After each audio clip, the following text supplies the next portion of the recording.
আপনারা কি জানেন মোহর সিরিয়ালে সুপারস্টার হবার ঠিক আগে সোনামণি সাহার রিয়েল লাইফে কত বড় একটা ঝড় এসেছিল? ঝড় এতটাই ভয়ঙ্কর ছিল যে তার ক্যারিয়ার আর পার্সোনাল লাইফ দুটোই শেষ হয়ে যেতে বসতো। কিন্তু ঠিক সেই অন্ধকার সময় তার পাশে এসে দাঁড়িয়েছিল একজন মানুষ, একজন কেবলমাত্র কোস্টার নয়, তার চেয়েও অনেক বেশি কিছু, প্রতীক সেন। আজ আমি আপনাদের সোনাতিকের এমন 5টি গোপন কথা বলবো যা কোনোদিন কোনো মিডিয়া বা কোনো ফ্যান পেজ সামনে আনতে পারেনি। এরা কি সত্যি প্রেম করছে, নাকি এটা শুধুই টিআরপির জন্য একটা বড় পিআর স্টান্ট? ভিডিওটা শেষ পর্যন্ত দেখুন, কারণ 3 নাম্বার সিক্রেটটা শুনলে আপনার চোখের জল বাঁধ মানবে না। একবার লজিক্যালি ভেবে দেখুন, গ্ল্যামার ওয়ার্ল্ডে প্রতিটা হাসি মুখের পেছনে একটা করে লুকিয়ে থাকা কষ্টের গল্প থাকে। সোনামণি যখন দেবী চৌধুরানীতে কাজ করছিলেন, তখন তার পার্সোনাল লাইফে একটা ভীষণ কঠিন সময় চলছিল। প্রতিটি রাত কেঁদে কাটাতো একটা মেয়ে, কিন্তু সকালে উঠে ক্যামেরার সামনে অন্য একজন হয়ে অ্যাক্ট করতে হতো। ঠিক এরকম একটা ভালনারেবল অবস্থায় তার সাথে দেখা হয় প্রতীক সেনের মোহর সিরিয়ালের সেটে। যাদের অফ স্ক্রিন কেমিস্ট্রি অন স্ক্রিনের থেকেও বেশি হিট ছিল, তাদের ফার্স্ট ইমপ্রেশন কেমন ছিল জানেন? প্রতীক সত্যি সোনামণিকে একটা ছোটদের মতো ট্রিট করতেন, তাকে প্রোটেক্ট করতেন। কিন্তু এই বন্ধুত্ব কবে যে প্রেমে পরিণত হলো তা ওরা নিজেরাও বুঝতে পারেনি। আপনাদের কি মনে হয়, প্রতীক কি সত্যি সোনামণির কাছের মানুষ ছিল সেই কঠিন সময়, নাকি পুরোটাই অ্যাক্টিং ছিল? কমেন্ট করে জানান, আমি সব কমেন্ট পড়ব। এখানকার সবথেকে শকিং জিনিসটা বলছি শুনুন। টলিপাড়াতে যাদের কেমিস্ট্রি এত হেট, তাদের একসাথে সিরিয়াল কেন পাওয়া যায় না?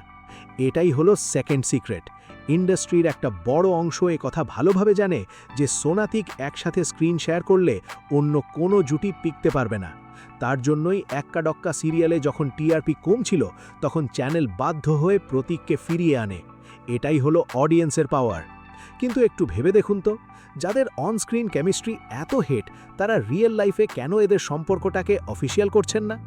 এর পিছনে লুকিয়ে আছে প্রতীক সেনের একটা বড় ভয়। প্রতীক জানেন ইন্ডাস্ট্রির ভেতরের নোংরামি আর গসিপ একটা মেয়ের ক্যারিয়ারকে কিভাবে ধ্বংস করে দিতে পারে।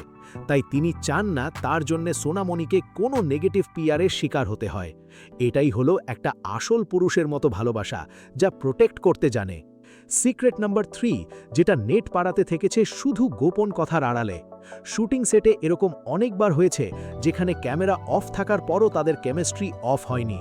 একটা নির্দিষ্ট অ্যাওয়ার্ড শোয়ের কথা ভাবুন, যেখানে স্টেজে যখন সোনামণি কঠিন সময় নিয়ে কথা বলছিলেন, তখন ক্রাউডে বসে থাকা প্রতীকের চোখ থেকে জল পড়ার মতো অবস্থা।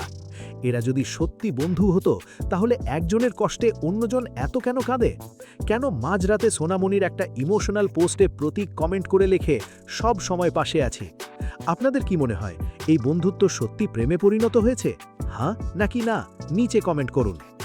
এবার আসছি সবথেকে ভয়ঙ্কর সত্যিটায়। আজকালকার দিনে বিয়ে ভাঙতে সময় লাগে না, যেটা আমরা রানজয়, সামপ্তি বা অন্যান্য কাপলদের ক্ষেত্রে দেখছি।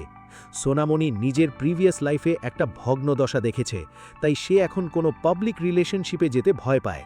আর প্রতীক সেন নিজেই চাইছে না কোনো অফিসিয়াল অ্যানাউন্সমেন্ট দিয়ে এদের পার্সোনাল ভালোবাসাটাকে মিডিয়ার কাছে একটা সার্কাস বাড়িয়ে তুলতে। ওরা চুপচাপ ভালোবাসে। শেষ পর্যন্ত মোহর থেকে রিয়েল লাইফ, প্রতীক আর সোনামণির জার্নিটা একটা ফেয়ারি টেলের থেকে কম কিছু নয়। তাদের ভালোবাসা হয়তো কোনো অফিসিয়াল স্ট্যাম্প বা পোস্টে বাধা নেই, কিন্তু ফ্যানদের মনে তাদের জায়গা একদম পাকা। যদি আজকের এই ডকুমেন্টারি আপনাদের ভেতর থেকে ছুঁয়ে গিয়ে থাকে, তাহলে ভিডিওটা অবশ্যই শেয়ার করুন সবার সাথে। আর সোনাতিকের সত্যি যারা আসল ফ্যান, তারা বাংলা পালস চ্যানেলটাকে এক্ষুনি সাবস্ক্রাইব করে রাখুন, কারণ এরপর আমি আনবো আরও একটা বড় রহস্য।